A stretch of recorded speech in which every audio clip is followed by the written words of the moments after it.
أعوذ بالله من الشيطان الرجيم. بسم الله الرحمن الرحيم. يا بني آدم خذوا زينتكم عند كل مسجد وكلوا واشربوا ولا تسرفوا إنه لا يحب المسرفين.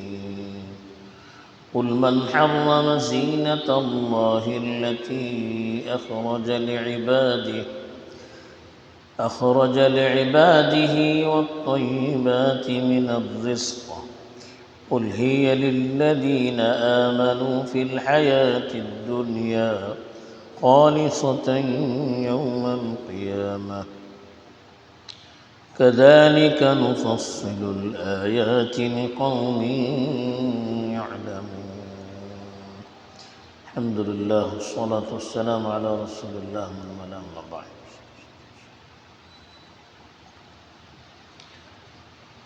پیچھے بتایا گیا تھا کہ لباس کے ضمن میں تذکرہ آیا تھا کہ مکے میں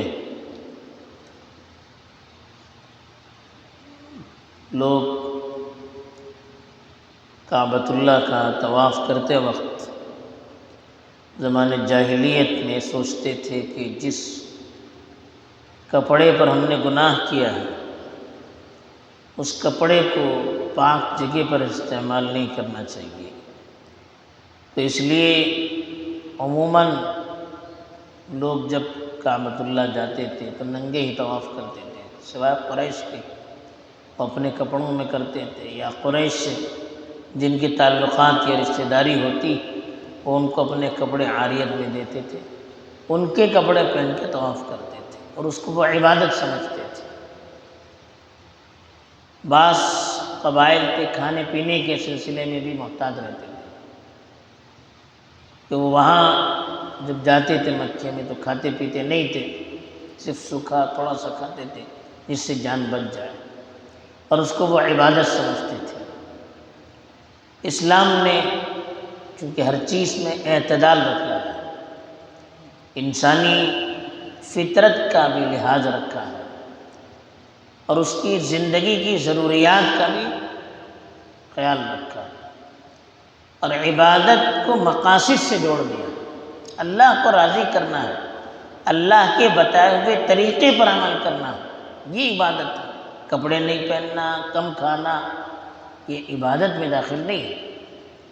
تو اسی لیے کہا کہ یا بنی آدم، اے آدم کے اولاد، خذوا زینتکم عند کل مسجد، ہر عبادت کے موقع پر زیب و زینت اختیار کرو۔ مسجد کا مطلب طواف، نماز وغیرہ۔ بعض لوگوں نے لکھا ہے کہ مسجد عبادت کرنے کی جگہ، جس عبادت کرنے کی جگہ پر آپ جا رہے ہیں تو اب اچھے کپڑے پہن کر جائیے۔ سطر کو چھپانا واجب ہے نماز کے لیے، عبادت کے لیے، اور اچھے کپڑے پہننا یہ ضروری ہے۔ ہم کسی فنکشن میں جاتے ہیں، شادی میں جاتے ہیں تو اچھے اچھے کپڑے پہنتے ہیں، اور نماز کے لیے مسجد میں آئے جو ملا پہن کے آتے ہیں، گندے سندے ٹی شرٹ پہن کے آتے ہیں، گندے سندی شلوار وغیرہ پہن کر آ جاتے ہیں، لنگی بھی دیکھتے نہیں کہ سفید ہے کیسی، بالکل کوئی بھی چیز پہن کر ہم مسجد میں آتے ہیں، حالانکہ مسجد اللہ کا گھر ہے۔ اللہ کا احترام سب سے زیادہ ہونا چاہیے، اور اللہ کے گھر کے لیے اہتمام سب سے زیادہ ہونا چاہیے۔ تو مسجد میں آتے وقت اللہ کی طرف سے بھی کہا گیا کہ اچھے اور بہترین کپڑے پہن کر آیا کیجیے، جس سے معلوم ہو کہ اب اللہ کے دربار میں حاضر ہے، اور آپ کا جسم بھی اس سے مناسب اور خوبصورت معلوم ہو جائے۔ تو اس لیے کہا کہ خذوا زینتکم عند کل مسجد، ہر عبادت کے موقع پر یا ہر مسجد کی آمد کے موقع پر اچھے کپڑے پہن کر تم آیا کرو، زیب و زینت اختیار کر کے تم آیا کرو۔ وکلوا واشربوا، اور کھایا پیا کیجیے۔ بھوکا رہنا یا سوکھا کھانا یہ کوئی عبادت نہیں ہے، اللہ نے دیا تو اچھا کھا سکتے ہیں، البتہ کہا وَلَا تُسْرِفُوا، اسراف نہیں ہونا چاہیے۔ اسراف کھانے پینے میں بھی نہیں ہونا چاہیے، حد سے زیادہ کھا رہے ہیں۔ کپڑوں میں بھی نہیں ہونا چاہیے کہ اتنا مہنگا پہن لیا یا اتنا خوبصورت پہن لیا کہ اسراف معلوم ہوتا ہو۔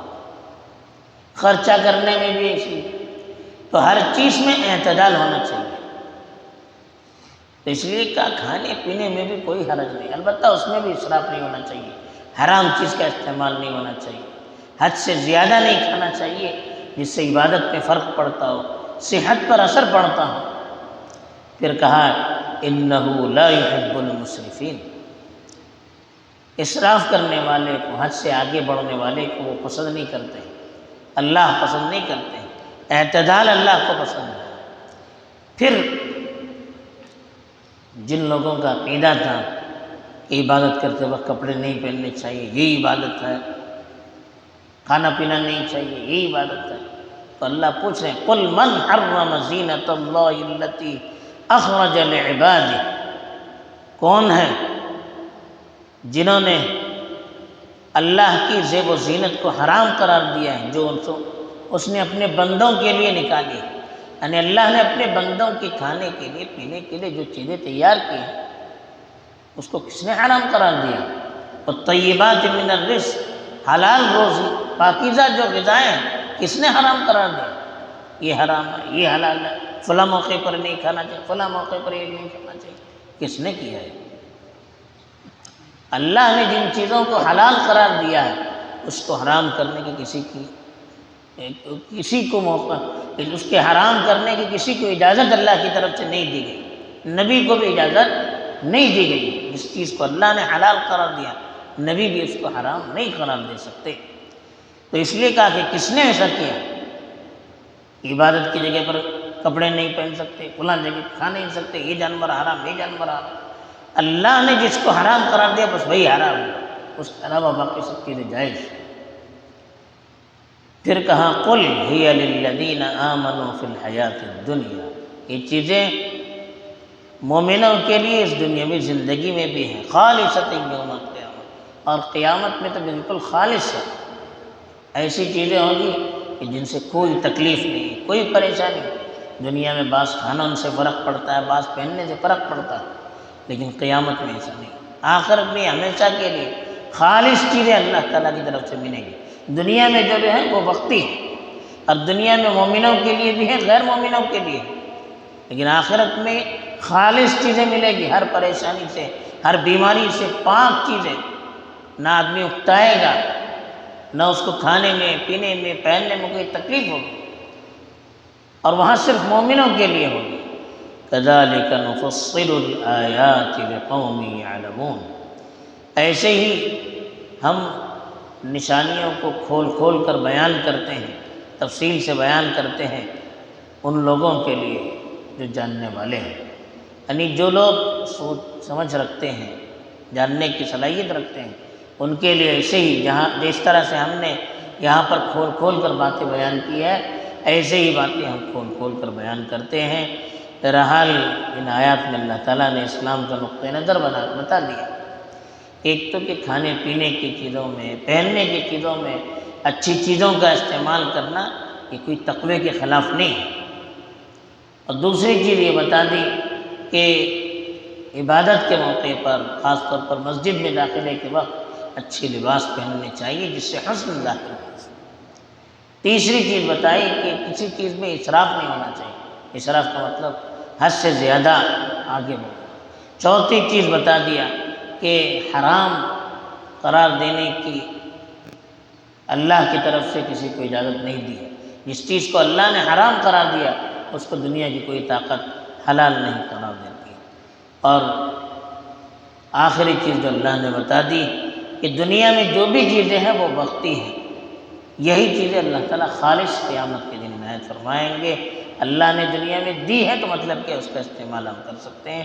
اللہ تعالیٰ سے سمجھ عطا فرمائے اور اپنی نعمتوں سے فائدہ اٹھا کر اپنا شکر بجاتے ہوئے زندگی گزارنے کی توفیق دے۔